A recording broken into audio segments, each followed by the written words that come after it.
Fancy getting one up on your mates with your Tour de France expertise? Well, feast your brain cells on these little gems to wheel out with a flourish when the opportunity arises. I'm going to get us started, Matt, and this one is a really good one. Number one, if you think team time trials these days are difficult, well, spare a thought for the guys that rode the 1978 Tour, because they had to do 153-kilometre team time trial. Went all the way from Everux to Cayenne. I think you've got the pronunciation wrong there, mate. You mean pronunciation? Anyway, if you want to know who won it, it was T.I. Rally. Did they get a feed zone in there as well? Must have done, I'd have thought. Now, generally speaking, Dan, riders don't start to shine as Grand Tour contenders until the late 20s or their early 30s. But, like everything, there are a few exceptions. Notably, Jan Ullrich and Laurent Fignon, who at 23 and 22 both won the Tour de France. But the youngest ever winner of the Tour was fresh-faced Frenchman Henri Courtnay, who won the 1904 edition, aged just 20. What? Beat that. That is good, Matt, but here's a neat segue into something related, which actually I think is even better than that. Courtnay didn't actually initially win the Tour. 4 riders finished in front of him, he was 5th overall, but he was only subsequently given the win because 12 riders were disqualified a few months after the Tour de France finished, including the first 4 on the GC. Yeah. Do you want to know what for? Tell me. They cheated by taking a train. Train doping? Yeah. Unbelievable. I think that's just... it's not acceptable. It isn't, is it? It's just... wouldn't catch me doing that. No.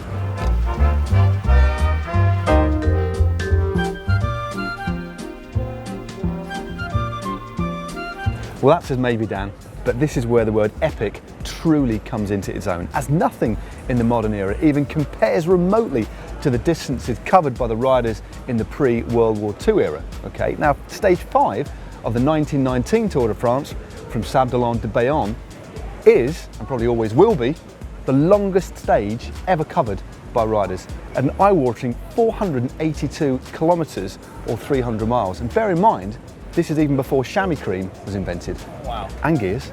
All right, I will admit you are starting to step your facts up a little bit now, Matt. I've got a couple on Tour de France participations. Now, both Jens Vogt and Stuart O'Grady started 17 Tours de France. However, the record for the most finishes is still held by the Dutchman Joop Zoetemelk, who started and finished 16 Tours de France. Now, that was actually equalled by the American George Hincapie. However, subsequently he admitted to doping, and a few of those were erased.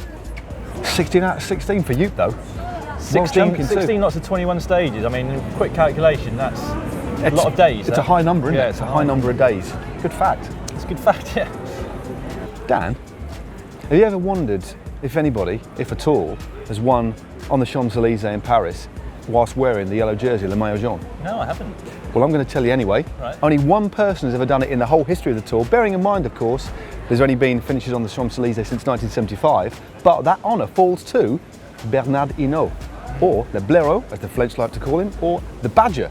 Now, he won in the yellow jersey in 1979 and 1982. Wow, that is a good one as well. Well, I've got a stat on stage wins. Now, the person that's taken the most stage wins throughout his career at the Tour de France is the one, the only, Eddy Merckx. A god in Belgium, super famous worldwide within cycling and outside of cycling. He took 34 stage wins at the Tour de France. Dan, do you reckon there's anybody in the history of the Tour de France who's ever won every single classification? Oh, very much doubt it. I mean, I had to go once. I tried to win them all.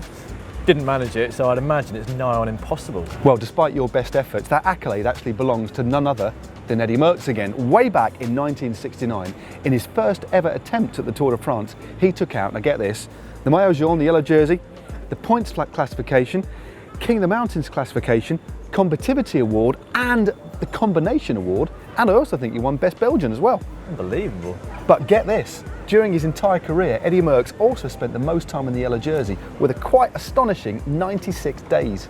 Well, no wonder he's such a cycler. I genuinely think that I'm going to struggle now to come up with a better fact than that. But I've actually got one about this year. So okay. You remember that stage that Tony Martin won that went over the cobble, stage 4? Who can forget it? Yep. Yeah, that was the shortest, longest stage ever. The shortest, longest, how does that work? Well, every Tour de France has got a longest stage. Yep. Right, got that? Yep. That was the shortest of them all, ever. So the shortest, longest stage? Yeah, I just said that. 223.5 kilometres. That is a top stat. Weird, but still top. Last, Dan, but by no means at all least, we come to the Lanterne Rouge, which I think is quite apt to wrap up this nice little video. Now, the Lanterne Rouge, as most of you will know, is awarded to the last rider overall in the Tour de France, which quite bizarrely does have quite a lot of prestige / sympathy attached to it. Now, as a result of that, a lot of riders can charge more money at the post-tour criteriums. Now, this became quite a big problem for the organisers, to the extent that in 1939 and in 1948, the Tour de France organisers excluded the last place finisher on every single stage to dissuade negative riding. Blimey. Hashtag harsh. That is 10 facts we've done now, isn't it? That's 10. That's lucky because I'm drained. I haven't got any more left in the bank. There we go. Anyway, thanks very much for watching. Hopefully you have learnt something from our 10 Tour de France facts. If you haven't subscribed to GCN already, it's absolutely free, and all you've got to do that is to click somewhere on the screen which has Matt and myself within it. However, if you've already subscribed, which a lot of you will have done, make sure you tell your friends as well. Right, we've got loads more Tour de France content on the channel. We've got a playlist which has it all within. You can find that by clicking just over there, the top one. And also, if you haven't caught the latest GCN show, we sometimes have a few facts in there as well. Sometimes not always, yeah. but sometimes, and there's a bit of a laugh, and that is just down there.